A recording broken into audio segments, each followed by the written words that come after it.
କୁଆଡ଼େ ଯିବି? ଏ ସହରରେ ଯେତେ ଲୁଚି ଚେଷ୍ଟା କଲେ ବି କୋଉଠି ନା କୋଉଠି ମତେ ସେମାନେ ଖୋଜି ନେବେ। ଜୀବନ ମୋ ବିଷୟରେ ନିଶ୍ଚୟ ଖୋଜୁଥିବ। କାଲିଠାରୁ ମୋ ମୋବାଇଲ ସେଟା ମୁଁ ଅଫ୍ କରିଦେଇଛି, ହେଲେ ସେ ମୋ ବିଷୟରେ ନିଶ୍ଚୟ ପଚାରୁଥିବ। କଣ ଉତ୍ତର ପାଉଥିବ କେଜାଣି? ହେଲେ ସିଏ ଫେରି ଆସିବା ପରେ ସେ ମତେ ନିଶ୍ଚୟ ଖୋଜି ବାହାର କରିବ। ତାପରେ ନା, ମତେ ସହର ଛାଡ଼ି ଚାଲିବାକୁ ପଡିବ। ହଁ ହଁ, ହେଲେ ମୁଁ ଯିବି କୁଆଡ଼େ? କିଛି ନୂଆ ଜିନିଷ ପାଇବାକୁ ଆଶା କରି ମଣିଷ ସ୍ଥାନ ପରିବର୍ତ୍ତନ କରେ। କିଛି ଭୁଲିଯିବା ପାଇଁ ହେଲେ ଚୌଧୁରୀ କମ୍ପାନୀର ହତ୍ୟାକର୍ତ୍ତା ଦୈବ ବିଧାତା ଈଶ୍ୱର ଚୌଧୁରୀଙ୍କର ହଠାତ୍ ସହର ପ୍ରତି ଏତେ ବିମୁଖ କାହିଁକି? ନୂଆ ବିଜନେସ ତମେ ମତେ ଚିହ୍ନିଛ? ଆରେ ଚିହ୍ନିବିନି କେମିତି?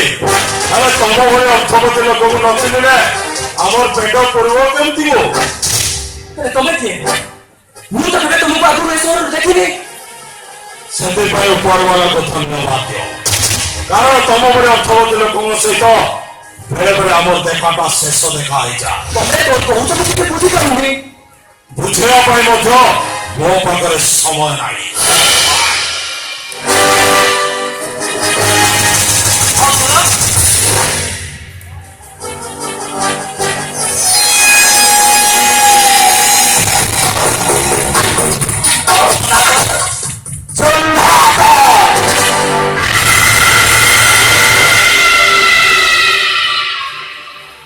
ଏମିତି ଗୋଟେ ନା କଣ ପାଇଁ?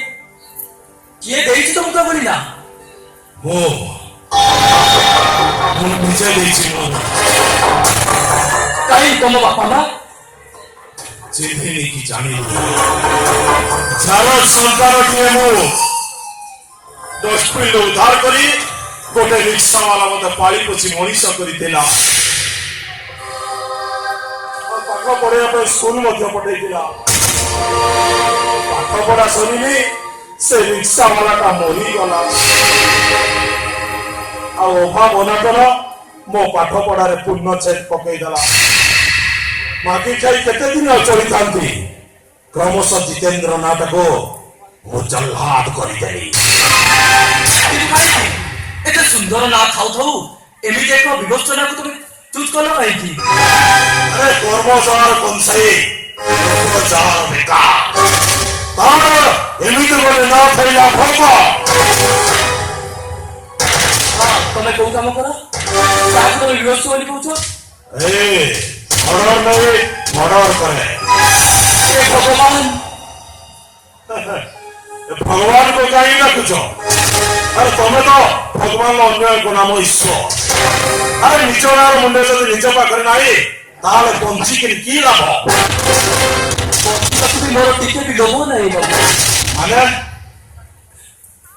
ତମର ହଠାତ୍ ତମ ଜୀବନ ପ୍ରତି ଏତେ ବିତୁଷ୍ଟା? ସେ କଥା ମୁଁ ତମକୁ କହିପାରିବିନି। ତମେ ମୋର ଗୋଟେ କାମ କରିପାରିବ? ହଁ, ଉଚିତ ପ୍ରାପ୍ୟ ପାଇଲେ ନିଶ୍ଚୟ କରିବି ନା। ମୋ ପାଖରେ ତ ମାତ୍ର 1000 ଟଙ୍କା ଅଛି। କାମରେ ମୋର ବର୍ତ୍ତମାନ ହେଇଯିବା ନିହାତି ଦରକାର। କିନ୍ତୁ କାମଟା କଣ? ମୋର ମୁଁ ସେଇ ଭାତ ଭାଗ୍ୟ।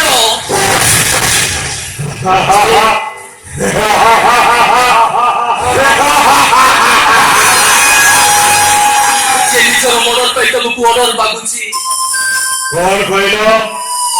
ଆରେ ତମେ ତମ ନିଜ ମର୍ଡର ପାଇଁ ମାତ୍ର 1000 ଟଙ୍କାର ସୁପାରି ଦଉଛ? ବିଶ୍ୱାସ କର, ମୋ ପାଖରେ ଆଉ ଅଧିକ ଟଙ୍କା ନାହିଁ। ହଁ, ଏଇ ନିଅ, ମାରିଦିଅ ମତେ। ମରିବାକୁ ମୋର ପ୍ରବଳ ଇଚ୍ଛା। ନା, ଏଇଟା ମୋ ଦ୍ୱାରା କେବେ ହେଇପାରିବନି। କାହିଁକି ହେଇପାରିବନି? ତମେ ପରେ ନିଜକୁ ଏଇଟା ସୁପାରି କିଲର ବୋଲି କହୁଥିଲ। ହଁ, କହୁଥିଲି। ମୁଁ ତମକୁ ମାରିପାରିବିନି। ହାତ ଯୋଡ଼ି ଅନୁରୋଧ କରୁଛି ବାବୁ, ମନା କରନ୍ତୁନି। ବଞ୍ଚି ରହିବାଟା ମୋ ପାଇଁ ଭୀଷଣ କଷ୍ଟ। ମତେ ଏତିକି ଦୟା କରନ୍ତୁ, ବଞ୍ଚି ରହିବାରୁ ମତେ ମୁକ୍ତି କରିଦିଅନ୍ତୁ। ଏ ଭାଇ, ମୋ କଥା ଟିକେ ଶୁଣ ଭାଇ, ଶୁଣ।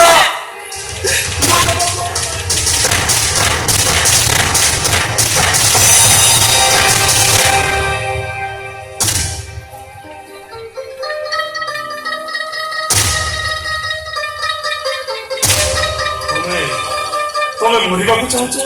ହଁ ଭାଇ ହଁ, ମତେ ତମେ ମାରିଦିଅ। ତମେ ତମେ ମତେ ଭାଇ ବୋଲି ଡାକିଲ? ହଁ ଭାଇ ହଁ, ଆରେ କୋଉ ଭାଇ କଣ ତା ଭାଇକୁ ମାରି ଦେଇପାରେ? ହେଲେ ମୋର ମରିଯିବାଟା ନିହାତି ଦରକାର। ତାହେଲେ ଆତ୍ମହତ୍ୟା କରିଦେବେ।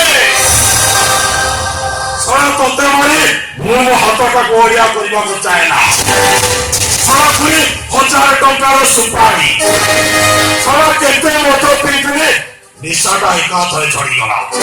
ଶଳା ଫାଟ ଲୋକଟା ଶଳା କୋଟିକା। ଭାଇ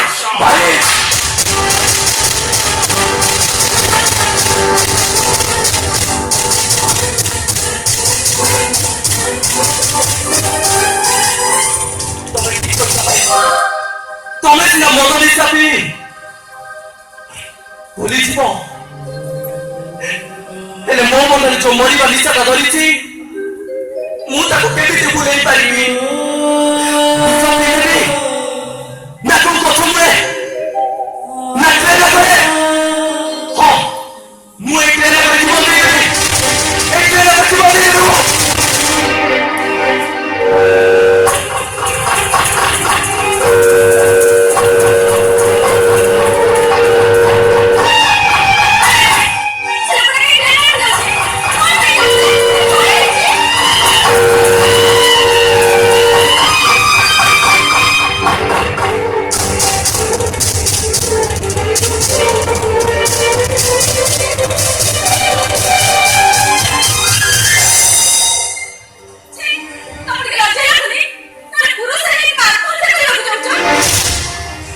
ହଁ, ମୁଁ ଗୋଟେ ଦୁର୍ବଳ ପୁରୁଷ, ସେଇଥିପାଇଁ ମୋର ମରିଯିବା ଉଚିତ। ମୋ ଜୀବନ ପ୍ରତି ଓ ଦୁଃଖ ଯନ୍ତ୍ରଣାକୁ ଭୁଲିଯିବା ପାଇଁ ସମସ୍ୟା ପରେ ସମସ୍ୟାର ପ୍ରତିଛବି ଦେଖି ମୋର ନିଶ୍ୱାସ ହୋଇପଡ଼ିଲେଣି। ପରିସ୍ଥିତିକୁ ସାମ୍ନା କରିବା ପାଇଁ ମୋ ପାଖରେ ସାହସ ନାହିଁ। ମୋ ନିଜ ଲଜ୍ଜା ମତେ ମାରିବାକୁ ବାଧ୍ୟ କରୁଛି।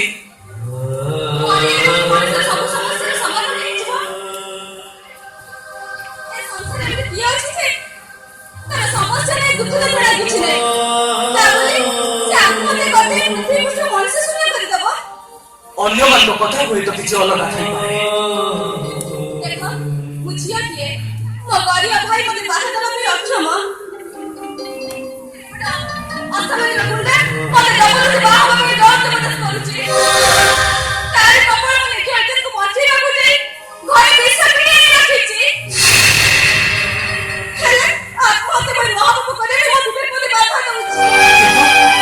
କିନ୍ତୁ ତମେ ଏବେ କରିବ କଣ?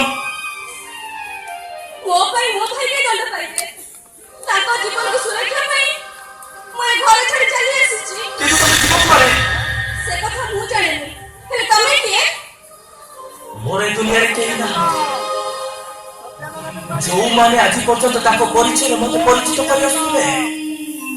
ସେ ପରିଚୟଟା ଆଜି ମୋ ଠାରୁ ଛଡ଼େଇ ନେଲେ, ଆଉ ଗୋଟେ ପରିଚୟ ସୃଷ୍ଟି କରି ମୁଁ ଏ ଦୁନିଆରେ ବଞ୍ଚିବାକୁ ଚାହେଁ ନା।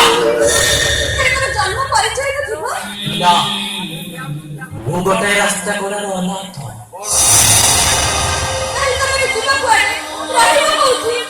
ସେଇଥିପାଇଁ ତ ମୁଁ ମରିବାକୁ ଚାହୁଁଥିଲି।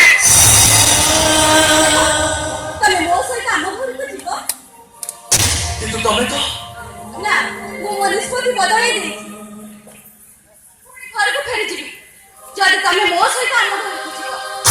ହେଲେ ତମ ଘରେ ମୋ ପରିଚୟ କଣ ହବ?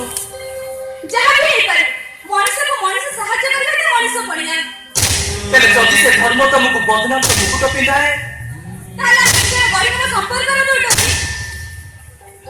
ଆଉ କିଛି ଦିନ ପରେ ଯଦି ସେ ସମ୍ପର୍କର ଡୋରିଟା ତମେ ଛିଡ଼େଇ ଦିଅ, ତାପରେ ତ ମୁଁ ଯୋଉ ଅନାଥକୁ ସେଇ ଅନାଥ ହେଇଯିବି।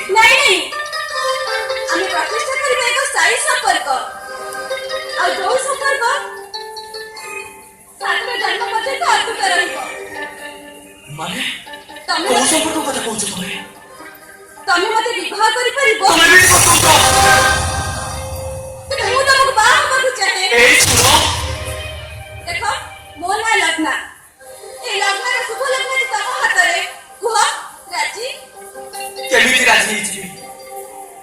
ଆମେ ପରସ୍ପରକୁ ଦୁହେଁ ଭଲ ଭାବରେ ଜାଣିନାହାନ୍ତି କି ଚିହ୍ନି ନାହାନ୍ତି, ତାପରେ ବିବାହ ଭଳି ଏଭଳି ନିଷ୍ପତ୍ତି ଏମିତି ଖାମଖିଆଲି ଭାବରେ ନେଇଯିବାଟା ଆଦୌ ଉଚିତ ନୁହଁ।